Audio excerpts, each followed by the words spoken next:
Good evening, guys. It's 8:50 p.m. This is the day three. Day three. Become an unemployed person. I'm happy with this.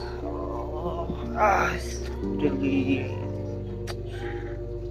hard, but we need to take this.